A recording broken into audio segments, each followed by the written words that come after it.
Olá! Hoje a gente vai mergulhar numa ideia que é, sem dúvida, central para a vida espiritual.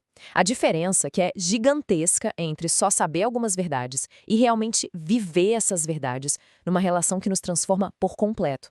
Bom, vamos direto ao ponto com uma pergunta que meio que mexe com a gente. Será que acumular mais e mais conhecimento espiritual garante, assim, automaticamente um crescimento mais profundo? É uma questão que coloca a gente bem no centro do nosso papo de hoje. A nossa jornada hoje vai ter 4 paradas.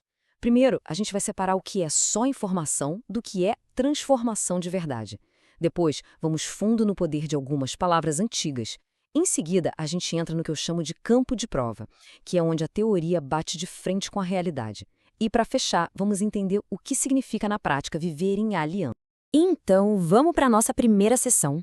É aqui que a gente vai entender o conflito básico entre duas formas de se relacionar com a verdade. E olha, esse é um drama que define muito da espiritualidade de hoje em dia. De um lado, a gente tem o que é factual. Pensa nisso como se fossem dados, sabe? Informação pura. Saber que Deus existe, que certos eventos da Bíblia aconteceram, são fatos. É totalmente possível colecionar esses fatos, até defender eles com unhas e dentes, e mesmo assim, por dentro, nada mudar. E é aí que mora o perigo de uma fé que não transforma, né? Agora, em total contraste, a gente tem o pactual. E aqui a coisa muda de figura completamente. A verdade pactual não é só saber que Deus falou, mas sentir no fundo da alma que Deus falou comigo. Isso exige uma resposta, uma entrega da nossa parte. Na verdade, toda a Bíblia aponta para esse tipo de relação e não para um mero acúmulo de dados. E essa tabela aqui, nossa, ela resume bem a diferença. De um lado, essa abordagem factual acaba produzindo ouvintes, pessoas que só acumulam informação. Do outro lado, a abordagem pactual forma discípulos, gente que é moldada pela verdade, que caminha numa aliança viva e o resultado disso é uma transformação real. Certo. Vamos para a nossa segunda sessão e ver como essa ideia se desenvolve. Vamos explorar 3 conceitos do hebraico que são chave. E a ideia não é decorar vocabulário, mas usar isso como um mapa para sair do factual e mergulhar de vez no pactual. O primeiro é Shema. A gente costuma traduzir como ouvir, mas o significado vai muito, muito além. É ouvir para obedecer. Sabe, não existe um Shema que seja só factual. Por natureza, ele é pactual. É um tipo de audição que exige uma resposta que muda a vida.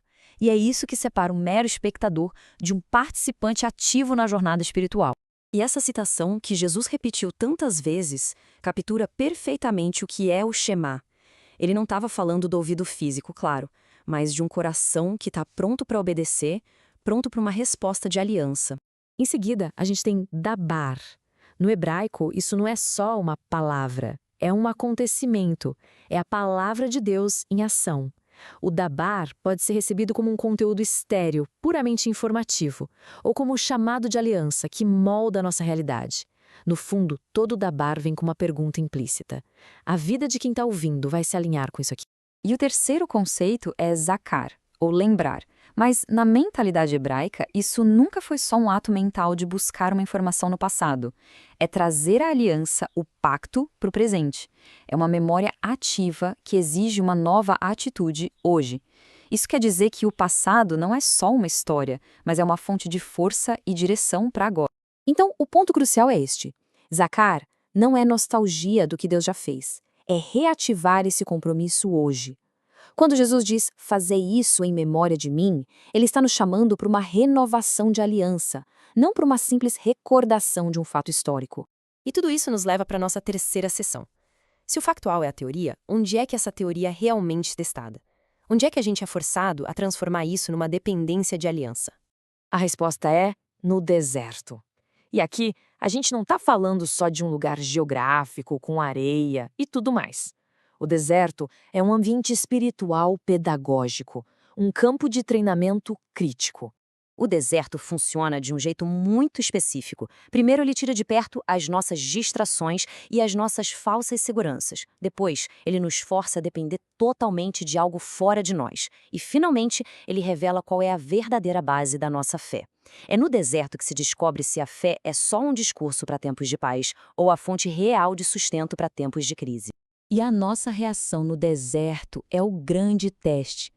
Quem vive de fatos murmura, reclama, questiona. Quem vive em aliança aprende a confiar, a depender, a ouvir. O deserto simplesmente expõe se a nossa relação com Deus é baseada em informação ou numa aliança de verdade. Vamos agora para a nossa sessão final, onde a gente vai ver o resultado prático de abraçar essa relação de aliança.